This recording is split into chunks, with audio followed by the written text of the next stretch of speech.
Halo teman-teman, di sini saya akan mempresentasikan hasil esai saya yang berjudul Pentingnya Penerapan Struktur Tahan Gempa. Indonesia hidup berdampingan dengan ancaman gempa setiap saat. Letaknya di pertemuan lempeng Indo-Australia, Eurasia, dan Pasifik menjadikan rawan guncangan yang bisa datang tanpa peringatan. Peristiwa seperti gempa Aceh, Yogyakarta, Palu, dan Cianjur telah membuka mata kita bahwa banyak korban jiwa bukan disebabkan oleh gempanya, tetapi karena bangunan yang tidak dirancang untuk menahan getaran. Karena itu, struktur tahan gempa bukan lagi sekadar pilihan, melainkan keharusan mutlak bagi setiap bangunan. Kita tidak bisa terus membiarkan rumah, sekolah, masjid, dan fasilitas publik berdiri tanpa perlindungan struktural. Bangunan yang kuat bukan hanya melindungi harta benda, tetapi juga menyelamatkan nyawa. Melalui desain tahan gempa, gaya guncangan dapat dialirkan dengan baik sehingga keruntuhan dapat dicegah. Teknologi dan aturannya sudah tersedia. Kita tinggal menerapkannya dengan kesadaran dan tanggung jawab bersama. Pemerintah telah menyusun pedoman seperti SNI tentang bangunan tahan gempa.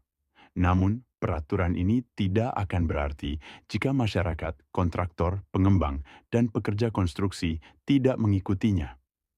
Banyak bangunan roboh setiap kali terjadi gempa karena dibangun tanpa perencanaan teknis yang benar.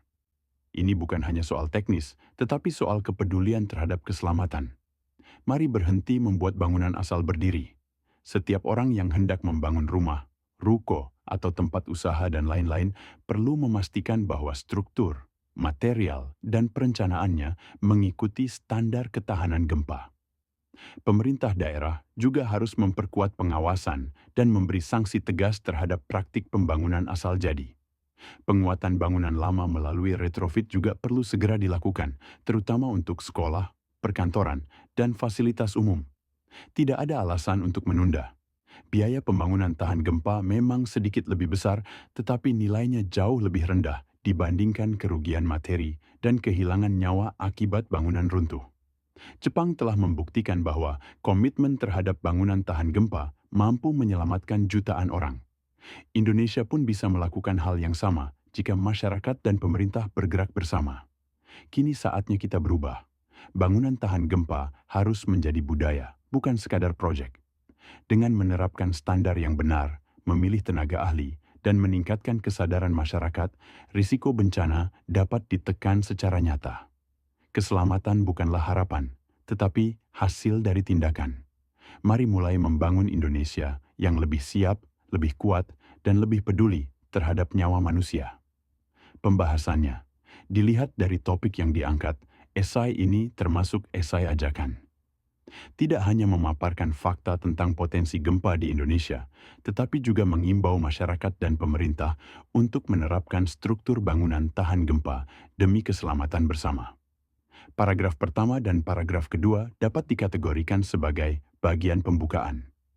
Pada bagian ini, menjelaskan situasi geografis Indonesia yang rawan gempa dan menegaskan bahwa kerusakan serta korban jiwa lebih sering disebabkan oleh bangunan yang tidak dirancang tahan guncangan.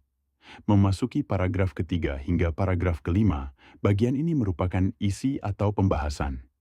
Menjelaskan secara kronologis dan argumentatif beberapa alasan mengapa bangunan tahan gempa harus diterapkan. 1. Peraturan sudah ada, tetapi kurang diterapkan. 2. Masih banyak bangunan yang dibuat tanpa perencanaan teknis. 3. Peran pemerintah dan masyarakat sangat penting. 4. Retrofit atau penguatan bangunan lama perlu dilakukan. 5. Pertimbangan biaya versus keselamatan paragraf ke-6 merupakan penutup atau kesimpulan. Menyimpulkan bahwa 1. Bangunan tahan gempa harus menjadi budaya dan kesadaran bersama. Kedua, keselamatan manusia adalah tanggung jawab semua pihak. 3. Perubahan perilaku dan penerapan standar yang benar akan mengurangi risiko bencana secara signifikan.